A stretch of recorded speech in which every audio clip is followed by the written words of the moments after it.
Hello everyone. So it's Evolve Science classes. Mrs. Shauli Tyagi this side.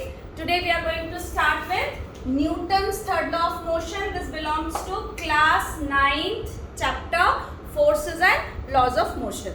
So what is Newton's third law of motion? It's associated with all dates, daily life procedure जो Newton ने एक reaction के रूप में हमें दे दिया. For example उसने मुझे एक चांटा मारा, मैम, तो मैंने भी उसे चांटा मार दिया.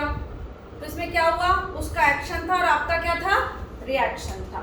तो न्यूटन ने इसी चीज को लॉ में बना दिया और उन्होंने ये कहा कि ये थर्ड लॉ ऑफ मोशन है, क्योंकि हर ऑब्जेक्ट के साथ भी यही होता है. हम ही नहीं, ऑब्जेक्ट्स के साथ भी यही चीज लागू होती है. तो क्या है?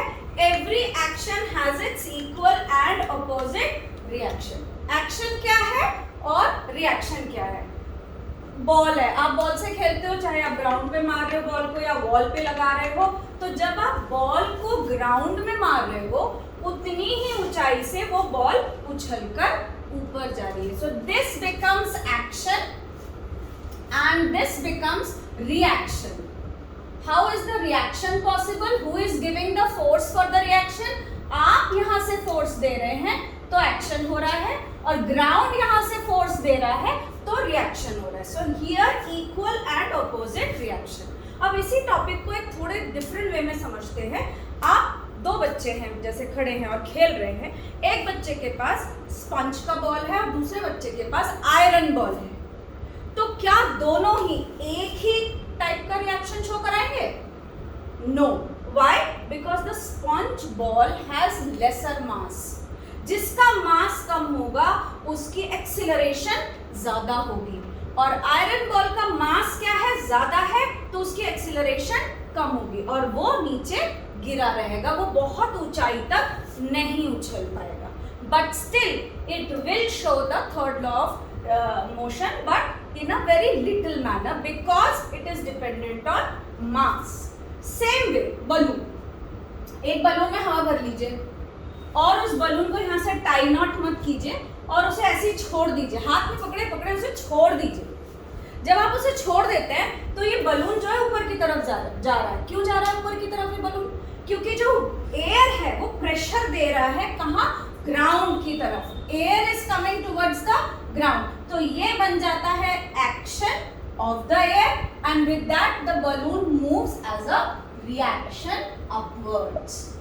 In your book of class 9, let me take that book, and आपके पास एक पिक्चर है regarding the coiling or recoiling of the rifle. It's a picture there of a rifle. I want to show this to you. All of you have this picture. Do you get this picture? Rifle. ये rifle जब बंदूक जब हम तानते हैं, हमने किसी ने नहीं ताना है पर देखा है हर मूवी में तानते हुए, तो ट्रिगर जो है ना, वो ट्रिगर हम अपनी तरफ को खींचते हैं तो बुलेट आगे को निकल जाती है और कंधे पे हमारे झटका आता है. क्यों? Same action and reaction. हम ट्रिगर को एक्शन कर रहे हैं जिससे बुलेट रिएक्ट होकर आगे जा रहा है. अब बुलेट जो है बहुत दूर तक जा रहा है पर हमारे कंधे पे जो झटका है वो थोड़ा सा है. Again the same thing, mass.